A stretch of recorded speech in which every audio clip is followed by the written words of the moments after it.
dalam rangka memulai tahun pelayanan Jumat 28 Januari 2022.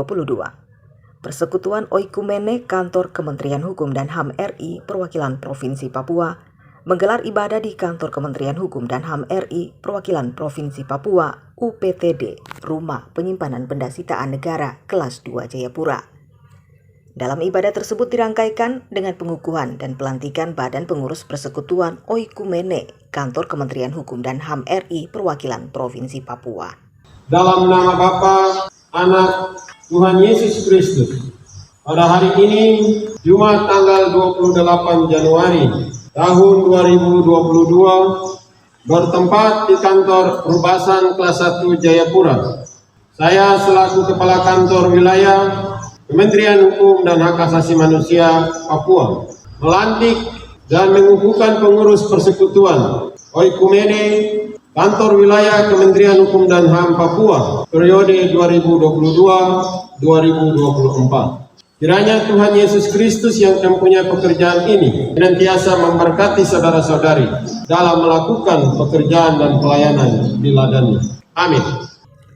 Kepala Kantor Kementerian Hukum dan HAM RI Perwakilan Provinsi Papua, Antonius M. Ayorbaba SH MSI mengatakan, jika orang percaya mendengar firman Tuhan, jangan keraskan hati kita, sebab jika kita keraskan hati kita, maka firman Tuhan yang kita dengar tidak merubah hidup kita, dan kita tidak hidup berubah, sementara Tuhan menghendaki hidup kita berubah. Tuhan berdoa semoga Tuhan terus memakai hambanya yang setia untuk terus menyampaikan kebenaran firman Tuhan yang luar biasa, biar banyak orang akan diselamatkan, karena kita sedang berada di tahun yang tidak pasti. Sekalipun Kementerian Hukum dan HAM punya kita nilai pasti. Tuhan baik untuk kita sekalian, dan kita telah dikuatkan dengan kebenaran firman yang luar biasa. Jadi orang percaya ketika kita mendengar firman Tuhan itu jangan kita keraskan hati kita. Biar bodi kita keras, badan kita kekar, tapi firman Tuhan ketika disampaikan oleh semua hamba Tuhan, Tuhan bilang jangan keraskan hatimu. Sebab kalau kita keraskan hati kita, maka pendengaran yang kita dengar itu hanya masuk di telinga kiri, keluar di telinga kanan, dan dia tidak merubah hidup kita untuk membuat hidup kita itu berbuah. Karena Tuhan menghendaki kita untuk hidup berbuah. Untuk itu saya baca satu firman Tuhan, sekalipun kita sudah dengar firman Tuhan banyak. Karena firman Tuhan tadi luar biasa. Anda nanti baca Ibrani 4 ayat 12 dan 13. Tuhan berkata begini, sebab firman Allah hidup dan kuat, dan lebih tajam daripada pedang bermata dua manapun. Ia menusuk amat dalam sampai memisahkan jiwa dan roh, sendi-sendi dan sumsum. Ia sanggup membedakan pertimbangan dan pikiran hati kita. Jadi firman Tuhan yang keras tadi Tuhan tahu ada pada mana kita mendengar, pada pertimbangan kita untuk memilih melakukan dan tidak melakukan, atau Dia tahu karena hati kita sudah diubah dan dijamah oleh Tuhan untuk menerima suaranya. Dan tidak ada satu makhluk pun yang tersembunyi di hadapannya, sebab segala sesuatu telanjang dan terbuka di depan mata Dia, yang kepadanya kita harus memberikan pertanggungjawaban. Saya sebagai Kepala Kantor Wilayah Kementerian Hukum dan HAM Papua ingin menegaskan beberapa hal, bahwa tidak ada sesuatu yang bisa kita capai dan kita rubah dengan kekuatan firman Tuhan tadi tanpa kita mendekatkan hidup kita kepada Tuhan. Ini penting. Kalau kita mau mencapai sesuatu, maka Tuhan bilang tinggallah di dalamku dan aku tinggal di dalam dirimu, supaya Anda bisa berbuah dan berbuah lebat. Jadi tidak ada kehebatan apapun yang bisa kita raih, yang bisa kita capai di dalam hidup ini kalau kita tinggal di luar Tuhan. Tidak mungkin kita tinggal di luar Tuhan baru kita memaksakan Tuhan untuk merubah hidup kita menjadi baik dan memberi buah. Ini tolong dimengerti dan dipahami. Dan dalam beberapa hari akhirnya saya berpikir, tadi malam saya juga berdoa. Tadi sebelum kesini saya berdoa di ruangan kerja saya, dan Tuhan bilang begini, tinggalkanlah pikiranmu, utamakanlah hidupmu, jangan bersekutu dengan, supaya apa yang Anda inginkan akan berkata. Jadi luar biasa firman Tuhan hari ini. Tahun ini saya targetkan 5, tapi kalau kita semua bisa lakukan seperti apa yang Pak Pendeta sampaikan hari ini, maka tidak ada yang mustahil. Iya, karena memang manusia mengerjakan sesuatu dalam batasan pikirannya. Manusia tidak pernah melakukan sesuatu untuk menanyakan kehendak Tuhan untuk menggapai sesuatu yang tidak dipikirkan. Itulah kebesaran Allah, itulah kemahakuasaan Allah. Makanya banyak orang juga tidak mengerti, saya juga tidak mengerti, tapi saya belajar untuk memahami apa yang Tuhan maksudkan dalam firman-Nya. Satu hari sama seperti 1000 tahun, dan 1000 tahun sama seperti satu hari. Waktu itu disebut kairos dan koinos yang tadi disampaikan oleh hamba Tuhan. Jadi manusia kadang menarik garisnya sendiri untuk menetapkan jalan hidupnya. Dipikir bahwa dia akan hidup seperti 1000 tahun yang akan datang. Padahal Tuhan bilang, Ebenezer, waktumu sampai di sini. Berapa banyak di antara kita orang Kristen hari ini yang bekerja sebagai pegawai kantor wilayah? Kita harus menyatakan diri kita dan komitmen kita bahwa kita harus menjadi pelaku-pelaku firman yang hidup. Kita harus menyatakan bahwa kita bisa merubah segala sesuatu dari sesuatu yang impossible menjadi possible, karena Allah kita Allah yang besar, Allah yang dasar, Allah yang mampu melakukan segala sesuatu yang tidak pernah kita pikirkan dalam pikiran kita. Jadi kunci yang utama dari ibadah hari ini, marilah setelah kita kembali bekerja di hari-hari yang Tuhan berikan, kita harus mengutamakan Tuhan dari segala sesuatu yang harus kita lakukan. Saya percaya dan saya yakin bahwa 2022 ini kita bisa meraih prestasi. Seberapa besar di antara kita yang mau bekerja bersama-sama dan memberi dirinya untuk dipakai Tuhan secara bersama-sama untuk melayani Tuhan lewat pekerjaan pelayanan Tuhan. Untuk itu, ya, tahun ini kita merubah jadwal ibadah dari 1 kali menjadi 2 kali, dan itu harus menjadi konsisten. Kita harus mengutamakan Tuhan.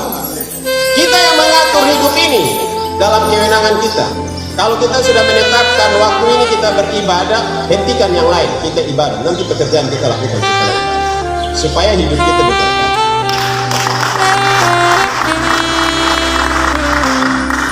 Karena Tuhan yang berkarya untuk menolong kita. Terima kasih untuk semua yang sudah hadir, dan hari ini luar biasa. Saya mau menyanyi juga, tapi sudah banyak yang menyanyi, jadi saya juga tidak menyanyi. Dan kita beri aplaus dulu, karena ada yang setiap hari di ruangan saya duduk tapi saya dengar terus latihan terus, dan hasilnya luar biasa hari ini. Tepuk tangan dulu untuk vokal grup Alvaria. Jadi nyanyi terus, jangan nyanyi hanya saat ini saja, harus nyanyi terus. Semua yang sudah bernyanyi, bernyanyi terus, karena yang susah di dalam hidup ini adalah ketaatan dan kesetiaan kita untuk melayani. Seringkali kita melakukan sesuatu, orang melihat karena pemimpin. Tidak. Anda bekerja bagi Tuhan, jangan melihat hanya soal pemimpin. Pemimpinmu ada atau tidak ada, tapi kalau kualitas dan karakter imanmu baik, Anda akan pergi dan beribadah melayani Tuhan. Karena itu penting di dalam hidupmu, dari kekosongan hidup kita yang diisi oleh kebenaran firman Tuhan. Karena kita semua orang berdosa, tidak ada yang sempurna dan tidak ada yang tidak pernah melakukan perbuatan dosa. Semua kita orang berdosa, hanya Tuhan yang bisa memberikan pengampunan. Terima kasih juga untuk Rubasan, untuk Bapak, untuk Nudenim. Tepuk tangan dulu untuk semua. Dan yang luar biasa, warga Binan. Kami ini ibadah yang sungguh diberkati Tuhan hari ini, dan saya percaya bahwa persekutuan ini akan mengalami peningkatan demi peningkatan dan memberi pelayanan yang terbaik. Di tengah sukacita kita mengawali tahun ini, dan dalam beberapa hari kita akan mengakhiri bulan Januari. Kemarin kita kehilangan seorang saudara kekasih kita, rekan kerja kita, sahabat kita, Ibu Selvi, dan tentu kita semua berduka. Kita juga menyadari bahwa dengan kondisi yang dialami akibat kesakitannya, membuat ibu ini selalu bergumul dengan penderitaan. Tapi kita percaya, kita yakin, karena almarhumah di tengah kesakitannya juga melakukan pelayanan yang terbaik sebagai seorang samak yang setia di Jemaat GKI Tunggal Kota Raja. Banyak sekali yang memberikan ungkapan duka cita yang mendalam, seluruh majelis jemaat, dan juga tidak hanya di week 15, satu week dengan kami di Kota Raja Dalam, tapi semua week memberikan duka cita yang mendalam.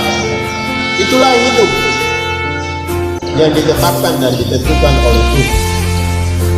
Kita berdoa semoga keluarga yang ditinggalkan juga diberikan hiburan yang sejati. Tadi Bapak Kakanwil Sulawesi Selatan juga mengirim ucapan duka kepada saya dan juga mengirim trans bunga atas nama kantor wilayah Kementerian Pendidikan Sulawesi Selatan. Kemarin kita juga sudah berkomunikasi untuk membuat trans bunga. Saya berharap Persekutuan Oikumene juga mengirim trans bunga, dan juga KUPT yang ada di Jayapura ini yang menjadi bagian dari persekutuan ini mengirim trans bunga sekalipun kita tidak aktif. Ibu Kabak Umum sebentar tolong disiapkan satu surat kita akan di Sulawesi Selatan, dan saya akan komunikasi dengan Pak Harun biar pada tanggal 1 atau tanggal 2 ya, untuk pemakaman yang tadi sudah dibacakan, kita akan minta rekan-rekan kita di Lapas Paloko melakukan prosesi juga dari sisi kedinasan untuk memberikan pengacara. Tapi jika ada di antara kita yang bisa hadir mewakili kita, itu jauh lebih baik sebagai penghormatan kita kepada saudara terkasih yang sudah bekerja dengan kontribusinya yang luar biasa. Almarhumah satu-satunya perancang media yang ada di kantor wilayah ini. Belum ada kantor wilayah ini punya perancang media, hanya almarhumah. Semua yang sudah dilakukan menjadi ibadah yang terbaik yang sudah dikerjakan dalam tanggung jawab. Begitu, mari kita terus setia bekerja melayani Tuhan dalam persekutuan. Terima kasih untuk Lapas Narkotika yang sudah bersedia menerima kita untuk ibadah tanggal 7 ya.